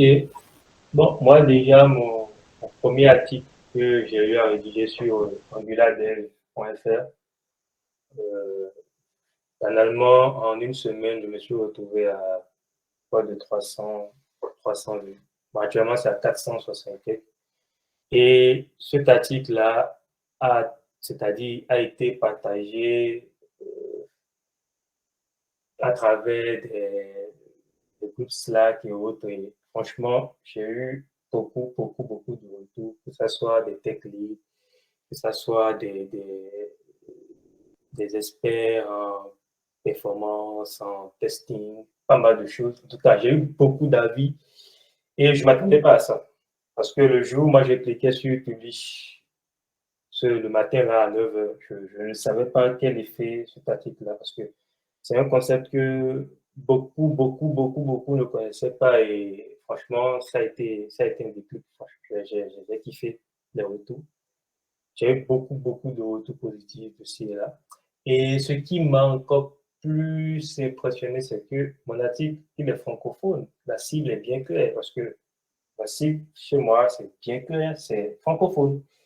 Mais j'ai eu pas mal de retours aussi du côté des anglophones. Donc, apparemment, Google Translate, il fait bien son boulot. Et ça a été très touchant pour moi puisque je me suis rendu compte qu'en fait, la cible de base que moi, je voyais, je pouvais aussi, je ne savais pas que les anglophones aussi avaient ce réflexe-là systématique ou bien de prendre un contenu dans une langue qui n'est pas la leur, de le traduire tout le temps. Franchement, c'était cool. Et après ça, il y a eu la série d'articles qui est là. Actuellement, le blog n'est pas trop ouf. Il y a que 10 articles en un mois. En un mois, une semaine. Donc, c'est déjà une joie pour moi. Et les commentaires aussi, franchement, à chaque fois que je reçois un commentaire, je prends la peine de répondre parce que c'est une joie pour moi. Parce que chacun de mes articles, dans la journée, après la publication, après une heure de publication, j'atteins déjà 50 vues. Juste des partages. Je fais souvent deux posts, un post LinkedIn, un post Twitter, et j'envoie dans les groupes de Python et de JS, ben c'est tout. Le reste, c'est sur mon statut WhatsApp. Comme l'a dit Kevin, ceux qui me suivaient déjà, j'ai une petite chaîne populaire. Sur LinkedIn, sur Twitter. Donc, ces personnes-là partagent. Et d'autres créateurs de contenu que je connaissais déjà, dont je suis même des vidéos sur YouTube, m'écrivent et me disent franchement, merci pour ce plus-là que tu apportes dans la communauté telle francophone. Parce qu'on sait tous que Angular a beaucoup plus de ressources anglophones que francophones. Donc, toutes ces personnes-là qui sont des doyens dans ça déjà me jettent des fleurs. Franchement, ça fait plaisir. Et à part ça, je dirais côté relation pro-business, mon LinkedIn est presque saturé de messages. Parce que, comme l'a souligné Kevin, il y a beaucoup de personnes qui s'approchent de moi, qui me demandent que ce soit des accompagnements ou du consulting, des trucs comme ça, d'accord, des gombos et tout.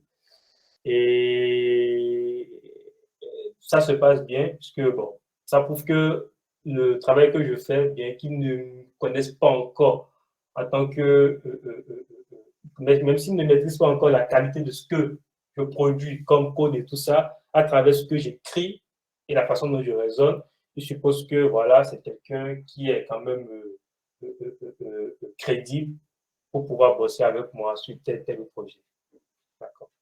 Et comme également, Cola a été approché par des maisons de publication et autres, d'accord. Moi aussi, j'ai des pings depuis un moment. Donc, j'ai des pings par rapport à ça. Soit collaborer avec des personnes sur des bouquins, soit faire des revues et tout ça. Donc, c'est aller vite. Donc, tout ça ne peut que me faire plaisir. Donc, côté joie, franchement, même si actuellement je ne gagne pas techniquement de l'argent directement lié à mon blog, je suis quand même satisfait des feedbacks, des retours.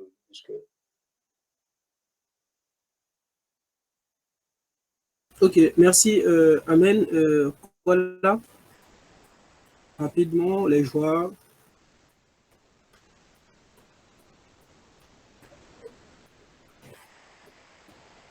Comment recevez?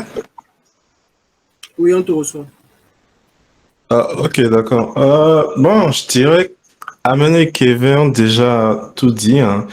Euh, c'est quand même assez bien. Moi, j'ai aussi quelques commentaires sur les meilleurs articles que j'ai écrits sur Django et React, sur DevTools. J'ai reçu aussi des articles contraires, des commentaires qui n'étaient pas, comment dire, très satisfaisants. Mais ce que moi j'ai surtout aimé, c'est que voilà, lorsqu'il y a des commentaires satisfaisants et non satisfaisants, bah, tu retrouves des gens qui débattent en dessous de commentaires, qui essaient de donner leur point de vue. Non, pourquoi ceci c'est bon, pourquoi ceci c'est pas bon.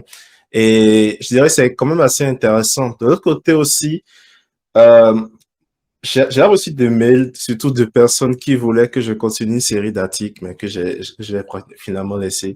C'était quoi? C'était sur comment intégrer Python et puis les API de WhatsApp Cloud, etc.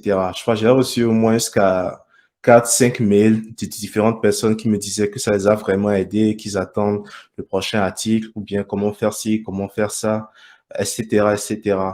Donc, je pense qu'il y a quand même cet aspect-là où tu sens que tu fais vraiment quelque chose, que tu as de la communauté et il y a des gens qui viennent te remercier. Je pense que c'est vraiment une grande joie pour moi. Et puis, ça me motive encore plus à partager.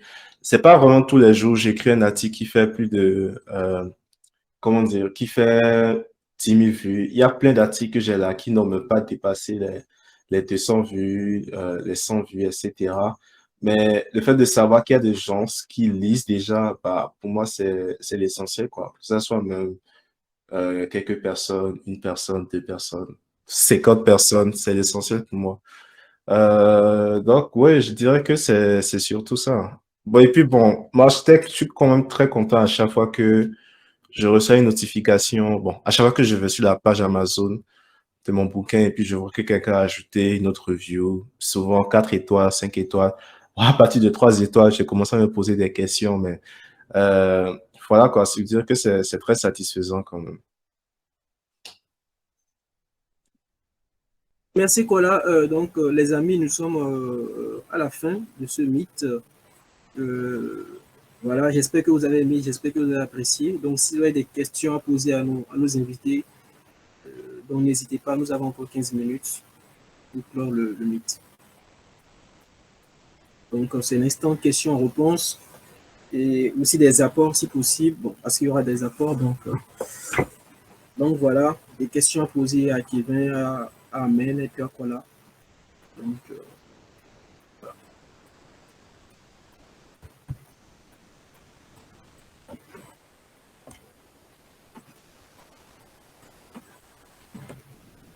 Bon, moi, j'ai une question. oui, ok. Tu poses la question à qui? Au chat ou À bien? Kevin, je te dirais, Ok. bon, à Kevin et peut-être à toi aussi, ouais, c'est surtout pour la création de contenu vidéo. Je sais pas. Je sais pas si vous avez déjà écrit du contenu écrit aussi, mais quelle est la grande différence pour vous? Et si quelqu'un doit commencer à faire des vidéos, qu'est-ce qu'il doit faire? Qu'est-ce que vous lui conseillez? Combien il doit rédiger son script, etc. Bon, je laisse déjà l'invité répondre à la question. Peut-être qu'à la fin, si j'ai un petit truc à apporter. Ok. Alors, j'ai déjà écrit des articles aussi, hein. La différence avec la création de contenu vidéo, c'est la vidéo tout simplement. Et alors, le plus gros challenge, c'est d'abord Bon, ça dépend du type de contenu que tu veux créer. Si tu montes ton visage, si tu montes pas ton visage, si tu es à l'aise devant la caméra ou pas. Mais allumer son PC, enregistrer son écran et parler, ça, ce n'est pas très compliqué. Et ça devrait être ça le truc le plus simple. Mais comme nous tous, on a YouTube et qu'on regarde YouTube, on juge ce qu'on crée par rapport à tout ce qu'il y a déjà sur YouTube. Et donc, du coup, quand tu juges ça, bah, tu vas jamais sortir de vidéo parce que tu voudras avoir le meilleur micro, le meilleur ring light, la meilleure caméra, avec les meilleures compétences de montage vidéo avant de sortir quelque chose. Et là, c'est le meilleur moyen de ne rien se faire, en fait. Pour moi, j'appelle ça de la procrastination productive. C'est-à-dire que tu es productif, tu es en train de penser à chaque chose, tu apprends de nouveaux skills, tout ça, mais tu ne sors rien. Pour moi, c'est de la procrastination. Donc, voilà, le truc le plus challengeant, c'est le côté vidéo. Il faut apprendre en fait, surtout quand on est un petit créateur de contenu, comme la plupart d'entre nous, selon moi, peut-être sauf Kola qui a écrit un livre publié par Pacte. Lui, c'est un gros créateur de contenu. Nous, les petits créateurs de contenu, on ne peut pas se permettre de recruter quelqu'un pour faire le montage vidéo. Donc, du coup, on est obligé de faire ça soi-même. Donc, du coup, il faut apprendre sur le tas. Et ça prend plus de temps de créer du contenu vidéo que du contenu qu'un article parce que bah, une fois que techniquement tu écris le script, donc techniquement tu écris l'article. Une fois que tu as fini d'écrire l'article, bah, du coup maintenant il faut que tu l'enregistres. Et après maintenant sur la plateforme, il faut que tu commences à apprendre comment réussir sur la plateforme pour que, par exemple sur YouTube, tu as beau, comment dire, tu as beau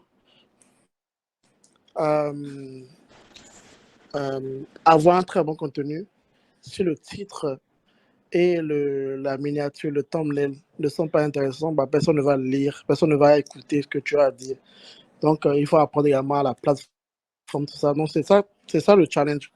Sinon, voilà.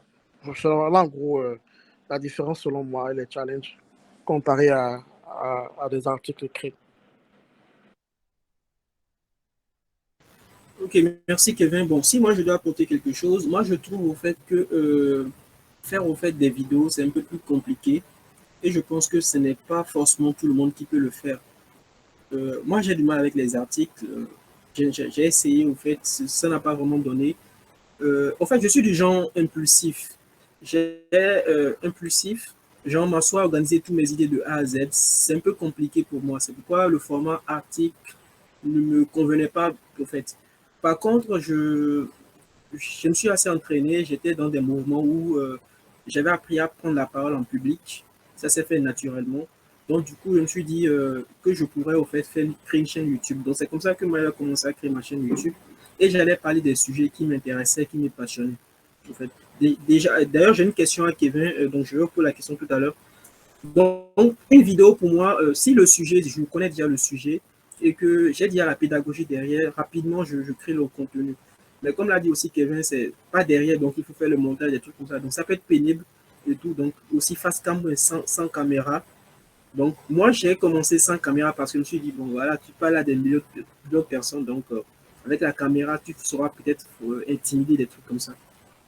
Donc, si tu veux créer une chaîne YouTube, déjà, je pense que tu fais déjà des expériences.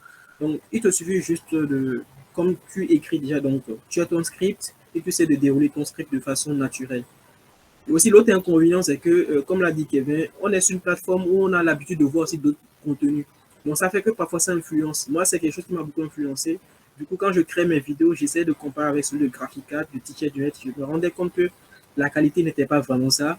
Et c'est même des choses qui m'ont découragé à continuer là-dessus. Parce que quand tu crées du contenu, mais tu te rends compte que voilà, le son, la manière dont les trucs sont expliqués, tout ce qui va derrière, donc c'est un peu compliqué parce que tu es habitué, les gens sont habitués à regarder des vidéos, peut-être de blanc, des trucs comme ça, donc ça peut pas forcément les aider. Sinon, si tu veux quand même commencer, je pense quand même que tu as toutes les bases qu'il faut. Tu as des scripts, tu as déjà le bon équipement. Si tu décides de te filmer ou pas, donc à toi maintenant de dérouler tout simplement la vidéo, de faire des trucs un peu plus courts, donc des trucs comme ça, donc, et de publier ça. Donc, si tu commences, en tout cas, ça va donner, comme l'a aussi dit Kevin, pas derrière maintenant, il faut savoir un peu comment l'algo de YouTube fonctionne. Si c'est sur YouTube, tu veux publier, il y a souvent les miniatures, les mots-clés, des tags, des trucs comme ça, pour que ta vidéo puisse donner. Voilà un peu ce que moi je peux te dire par rapport à ça. Donc, les vidéos, c'est un peu plus complexe, mais c'est facile. Mais juste que c'est un processus assez long et ça prend du temps. Voilà. Maintenant, moi, j'ai une question à poser à Kevin. Euh, comme Paul a dit tout à l'heure, je suis aussi créateur de contenu. Je ne crée plus, en fait, depuis plus d'un an, un an et demi, je ne publie plus de vidéos parce que j'ai rencontré un problème. Ce n'est pas forcément un problème d'équipement parce que je n'ai pas forcément aussi tous les équipements qu'il faut, mais c'est un problème au niveau du contenu. Au fait, je produisais du contenu HTML et puis CSS parce que c'était à l'époque des choses que je maîtrisais le plus. Du coup, je me suis rendu compte que déjà sur YouTube, il y avait déjà pas mal de contenu par rapport à ça. Et ça me décourageait un peu parce qu'il me fallait créer du contenu. Donc, je ne pouvais que parler de ce que je connaissais que de ce que je maîtrisais de mieux. Donc, je suis arrivé à un niveau où je suis saturé. Est-ce qu'il faut faire des vidéos de découverte, des vidéos où tu vas bugger, des vidéos où tu vas raconter peut-être n'importe quoi, parfois par moment, ou attendre d'avoir toutes les compétences requises d'abord avant de se lancer. Actuellement, c'est ce que j'ai choisi. Je me suis dit, si je dois faire des vidéos, par exemple, sur Vue.js, sur des outils un peu plus avancés, il y a déjà pas mal de vidéos, donc, mais pas en français. En tout cas, au lieu de se mettre à filmer des trucs comme ça, mieux vaut attendre d'avoir toutes les bases, les connaissances qu'il faut. Là, comme ça, je peux faire des formations complètes ou bien en parler de façon plus aisée et je pourrais répondre au mieux à l'attente de mes abonnés. C'est pourquoi j'ai arrêté parce que j'estime que je n'ai pas assez de compétences. Peut-être qu'il y a des gens parmi nous qui sont comme ça, qui veulent se lancer, mais ils ont tout ce qu'il faut, mais ils se disent que voilà, Python, je ne maîtrise pas assez. Est-ce qu'il faut me lancer quand même comme ça? Donc, Kevin, si tu peux essayer de dire quelque chose par rapport à ça, est-ce que tu penses que c'est la bonne façon ou bien il faut se lancer juste comme ça et tout? Alors, je comprends totalement ce que tu dis. Il faut que je trouve la bonne formulation en français. Euh, mais bon, je vais le dire en anglais en supposant que beaucoup de gens ici comprennent l'anglais. The best person to teach something is someone who just learned it. Donc, en tant que en tant qu'apprenant, je vais facilement m'identifier à toi qui viens d'apprendre la chose et qui me l'explique que le professeur qui l'a fait il y a 100 ans qui répète chaque jour. Tu vois un peu? Et donc, du coup, quand toi, tu viens de l'apprendre et que tu l'as compris, la manière dont tu expliques, tu amènes une fraîcheur, tu vois. Tu amènes quelque chose de différent qui fait que tu vas l'expliquer d'une manière que celui qui veut l'apprendre aussi puisse bien comprendre. Et moi, ça m'arrive très souvent, quand j'ai fini par comprendre quelque chose, j'utilise une analogie de la vie réelle pour dire, oh, voici comment en fait ce truc-là il marche. Et il vaut mieux que tu ne te censures pas. Déjà, à la base, il faut publier des vidéos que toi-même tu aurais aimé regarder, tu vois. Donc, supposons que tu es en train de lire le livre de Kola, par exemple, et que tu as le premier chapitre ou le troisième chapitre, et tu as appris quelque chose de très intéressant. C'est-à-dire qu'il a fait un projet, et dans le projet, il a fait ci, et que tu as appris ça, et que c'est très, très bien. Bah, fais-en une vidéo. Fais-en une vidéo, tu vois. Il faut pas se censurer, et on est très coupable de ça, de se censurer. Laisse-moi te dire, YouTube, nous, créateurs de contenu sur YouTube, on se juge déjà beaucoup trop, parce qu'une fois de plus, on est sur YouTube nous-mêmes, et on voit ce que les autres font. Le problème, c'est que s'il faut attendre d'avoir les compétences qu'il faut pour poster, faire les vidéos, c'est que tu es en train de perdre du temps, en fait. Et laisse-moi te dire, la règle numéro 1, malheureusement, il faut connaître les règles de la plateforme également. La règle numéro 1 sur YouTube, c'est que si tu veux vraiment grandir, que tu n'es pas dans du entertainment, il faut que tu sois régulier. Et comment tu vas être régulier? C'est en parlant de tout ce qui te passionne, de tout ce qui est... Alors, je ne dis pas de parler aujourd'hui de HTML, CSS, et de demain de parler de Game of Thrones, et après-demain de parler de ton voyage au Japon, tu vois. Mais si les sujets qui t'intéressent, les sujets tech qui t'intéressent, bah, faut pas attendre, quoi. Faut pas attendre. Moi, pendant longtemps, j'ai été complexé par mon matos, j'avais pas la lumière, j'avais pas ce qu'il faut. Et je commençais à réfléchir, est-ce que je dois acquérir tout ça d'abord avant de commencer à faire des vidéos? Puis un jour, je me suis dit, tu sais quoi, c'est de la procrastination.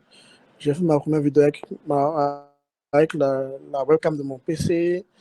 J'avais même pas de table encore dans l'appart, je venais d'aménager, donc j'ai mis le PC sur ma cuisse. J'ai utilisé l'éclairage douteuse de ma chambre. J'ai utilisé le micro du PC directement. Et c'est en ce faisant que j'ai amélioré les choses un à un. Et par rapport au sujet, pendant longtemps, voilà, je me disais, mais pourquoi je fais tout ce qui est beginner level de Python?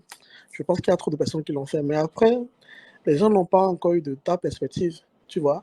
Et aussi, à un moment, je me suis dit, quand je vais faire des trucs plus compliqués plus tard, que les gens ne vont pas comprendre, ils vont me demander, ah, ce truc de Python, je n'ai pas compris, bah, je peux là simplement dire, va voir ma vidéo sur Python où j'ai dit ceci, tout simplement. Donc, du coup, tu crées en fait une sorte de boucle où les gens qui ne comprennent pas, ils reviennent vers toi. C'est toujours toi qui propose le truc. Et ça aide également tes chiffres sur YouTube. Donc, du coup, attendre pour faire les choses, je pense que tu es juste en train de perdre du temps. Et si tu lis le livre Show Your Work de Austin Kleon, l'une des choses qu'il a dit dans le livre qui fait que ça fait totalement sens, et on se rend compte que bah, voilà, il faut laisser tomber tout ce qu'on pense, tout ce qui est, qu'est-ce que les gens vont dire, est-ce que ceci est assez suffisant, on s'en fout. Lui, il dit tout simplement que chaque jour quand il se réveille, il va lire les obsèques, il va voir ce qu'ils ont écrit sur des gens qui viennent de mourir, et il se demande qu'est-ce qu'il aurait aimé qu'on écrit sur lui s'il meurt, et comment il peut créer quelque chose aujourd'hui, partager quelque chose aujourd'hui sans forcément se soucier de la vie de personnes qui ne seront même pas à son enterrement. Donc du coup, c'est un peu dramatique, mais c'est pour dire que si tu as envie de publier quelque chose, si tu as envie de partager quelque chose, partage-le. Et tu ne sais pas ce qui va arriver plus tard. Peut-être que quelqu'un va lire ce truc que toi, tu ne voulais même pas partager, tu le partages, et ça t'amène une opportunité intéressante. Et aussi, practice makes progress. Ce n'est pas l'évolution sur des plateformes comme ça, ce n'est pas une fonction step, c'est une fonction sigmoïde. Ça évolue progressivement. Donc, ce n'est pas du genre demain, tu as tous les sujets, tu es devenu expert, par exemple, tu es devenu expert Docker, et parce que tu publies des vidéos maintenant, parce que tu es expert, les gens vont venir. Parfois, j'écris des vidéos sur des choses que je ne maîtrise pas, et j'apprends justement en faisant. Littéralement, parfois, le but d'apprendre, c'est littéralement de partager sur ma chaîne YouTube. Et donc, ça, c'est la raison parfaite pour apprendre de maximum de choses, quoi. Voilà. Ok, merci Kevin. Je pense que ça m'a aidé quand même à pouvoir me remettre en cause et me relancer. Ok, les amis, c'est tout pour ce mythe. Je ne sais pas s'il y a une question, on va prendre une seule question, c'est lié à l'heure. Donc, s'il y a une question, on va prendre une dernière question pour ne pas dépasser les 1. Bon, on a déjà dépassé les 1h30, 1 minute déjà de truc là. S'il y a une question, on va prendre la question et ce soit la dernière question. On va clore le mythe.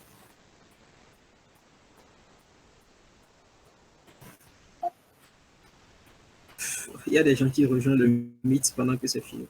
Bref. Bon, s'il n'y a pas de... Ok, bon, oui, Kevin? Une question à Kola. Oui, je vais poser une question à Kola. La question que j'aimerais lui poser, c'est comment on se lance, comment on accepte, malgré en fait ce truc de l'imposteur, comment on accepte de publier un livre, parce que on peut, voilà, c'est pas, il l'a dit tout à l'heure aussi, se sentir légitime, on sait qu'on n'a pas assez d'expérience, on fait quelque chose. Bon, après ça, j'ai remarqué que c'est beaucoup, c'est un truc de béninois aussi, hein, de se faire petit. Il y a qu'à avoir la discussion dans le groupe WhatsApp, ceux qui sont les plus pauvres, c'est toujours nous. Ouais, hein, c'est toujours nous qui est le boss. Incroyable. Jamais nous qui sommes le boss. Donc, il y a cette. Voilà, dès le bas âge, même quand tu es à l'école et que tu connais quelque chose, tu fais, ah non, tu ne veux pas qu'on pense que tu sais, tu viens de faire celui qui connaît, tu vois. Et donc, du coup, quand quelqu'un, une entreprise comme Pacte t'approche pour dire, voilà, viens écrire un livre, alors que toi, tu as des livres Pacte, peut-être que tu les télécharges illégalement, et que tu lis des livres en anglais, tu es enjaillé, tu apprends des trucs intéressants, et qu'on te dit, bah, viens, c'est toi qui écris désormais le livre, en plus en anglais. Alors, moi, je faisais déjà une thèse de doctorat, hein. J'ai déjà écrit des articles de recherche en anglais, et ça a son langage particulier, tu vois, des manières dont tu écris un article scientifique en anglais. Et c'était chiant de devoir apprendre tout ça. Mais c'était normal parce que, voilà, en français, on parle beaucoup pour ne rien dire. En anglais, on veut que tu utilises peu de mots, que tu sois le plus simple et le plus clair possible. Bref, comment dépasses en fait son syndrome de l'imposteur? Est-ce que c'est au fur et à mesure que tu as commencé à être à l'aise avec l'idée de, OK, j'écris un livre? Vraiment, quoi, parce que j'ai écrit un livre pour Pacte, tu vois. Voilà, j'aimerais avoir ton retour par rapport à ça, parce que moi, j'ai eu ce syndrome de l'imposteur-là. Rien qu'à faire les entretiens à Google, par exemple, moi, j'ai eu ce syndrome de l'imposteur. Mais moi, à Google, est-ce que j'ai le niveau, tu vois? Et ça a pris du temps. C'est au fur et à mesure des entretiens que je me dis, ah, peut-être que j'ai le niveau pour ça, et que je me valorisais pas, en fait, dans ma juste valeur. Donc, comment le processus a été pour toi? Est-ce que ça peut aider également des personnes ici à se rendre compte que même si je ne suis pas forcément le mec le plus fort dans telle technologie, en fait, il suffit que je me lance, quoi, et que je fasse quelque chose. Donc, comment toi, tu t'en es débarrassé, ou bien comment tu as géré avec? Bon, déjà, premièrement, je pense que je vais commencer par ce que tu as dit à la fin, parce que ça suit un peu la chronologie de comment moi j'ai commencé. Donc, en fait, j'ai, entre-temps, en fait, lorsque j'avais commencé à écrire, je venais de terminer une année. J'avais fait un an de psychologie avant de commencer à prendre des cours, comment dire, université de génie civil, etc. Donc, en fait, je m'étais beaucoup concentré sur la psychologie de l'apprentissage. Et il y avait, je crois, une théorie intéressante qui était revenue. Je crois que c'est Lehman, si je me trompe pas. Le fait de, si tu apprends quelque chose, tu dois pouvoir expliquer ça à un enfant de 6 ans ou de 5 ans, et, ou bien à n'importe quelle personne. Et si la personne n'a pas compris, bah, tu te répètes plusieurs fois, plusieurs fois. Et bon, moi, j'ai pas d'enfants chez moi. Euh, des cousins qui sont chez moi, ils sont doués, donc on n'a pas le temps de parler. Et je me suis dit, OK, je peux vraiment profiter de cette façon pour partager ce que je sais. Alors, je suis prêt à mettre ce que je suis en train d'apprendre au dehors comme ça.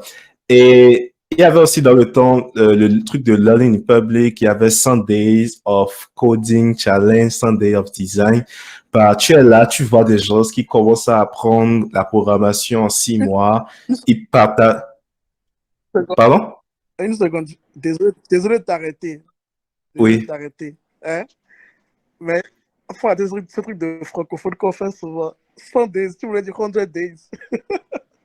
Pourquoi les noms sont en français et le reste sont en anglais? C'est le franglais. Continue. 100 Days of Coding Challenge. Non, t'inquiète.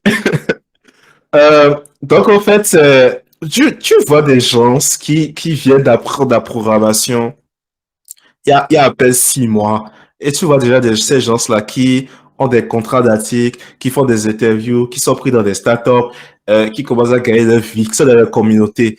Et moi, je me suis dit, OK, d'accord, ils font ça, donc je peux le suivre aussi, au fait, parce que ils le font ça marcher chez eux. Pourquoi moi, je vais pas le faire? OK, j'ai commencé à faire ça, j'ai commencé à faire ça. Ça marchait bien avec les articles, sauf que lorsque c'est venu sur le livre, comme je l'ai déjà rencontré vraiment un blocus, c'était en mode, ah, en fait, qui je suis vraiment pour écrire un livre, j'ai pas assez d'expérience, mon anglais, etc., qui va m'accompagner, etc. Et à un moment donné, je me suis assis et je me suis dit, au fait, moi, je veux aller gagner les 5K, les 10K le plus rapidement possible.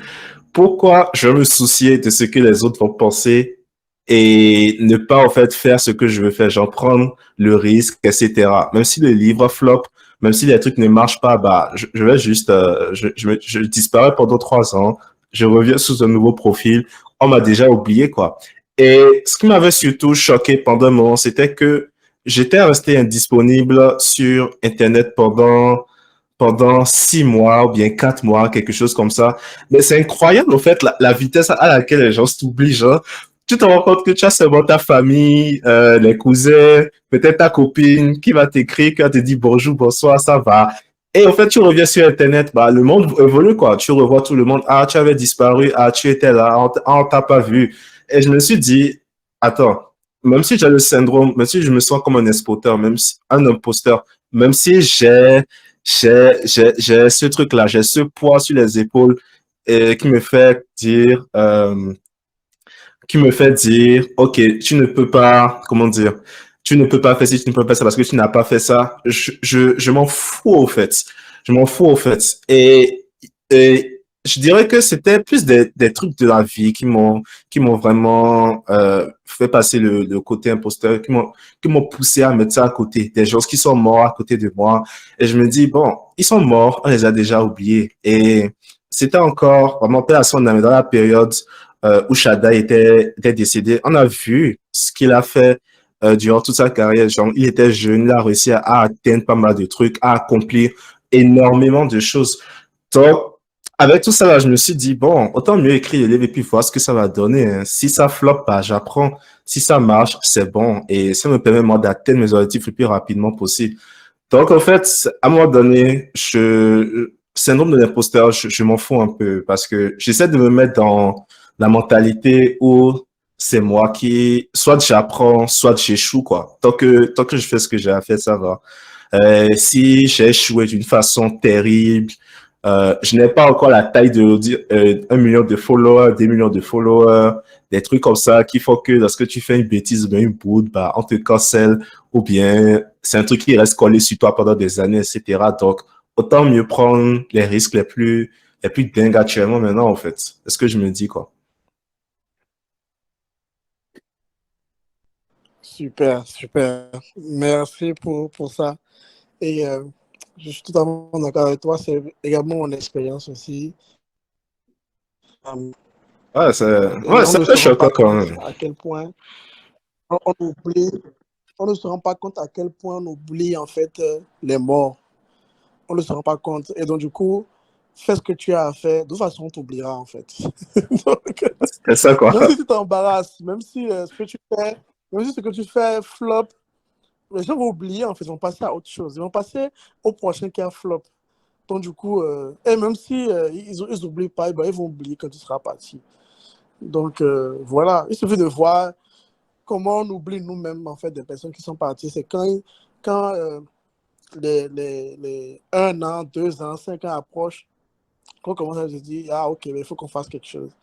Sinon, on oublie très facilement. Et ça devrait être une motivation assez importante pour qu'on prenne les risques, en fait, pour voir le potentiel, c'est-à-dire, qu'est-ce qu'on peut atteindre, en fait, si on s'enlève toutes nos barrières psychologiques. Ouais, c'est surtout ça. Super. Bon, c'était vraiment ma question, ça. Ok, Merci beaucoup. ok, merci les amis pour cette réponse. Je pense que s'il y a un truc à retenir dans ce mythe, les amis, lancez-vous. Si vous avez des affaires, des idées de business, chaîne YouTube, création de contenu, package à créer, lancez-vous seulement. Ce qui est sûr, vous n'êtes pas assez connu, vous n'avez pas 100 000 followers, lancez-vous, faites des bêtises, cassez tout. Si c'est pas bon, reconstruisez encore, etc., etc. Et c'est comme ça qu'on va se construire, comme l'a dit Coladev. Alors les amis, c'était tout pour ce mythe. J'espère que vous l'avez apprécié. J'espère que vous avez passé du bon temps avec nous. Et sur ce, on vous dit à plus pour de nouveaux mythes. Ciao, ciao et paix sur vous. Bonne soirée tout le monde. Bonne soirée. Ciao, ciao tout le monde.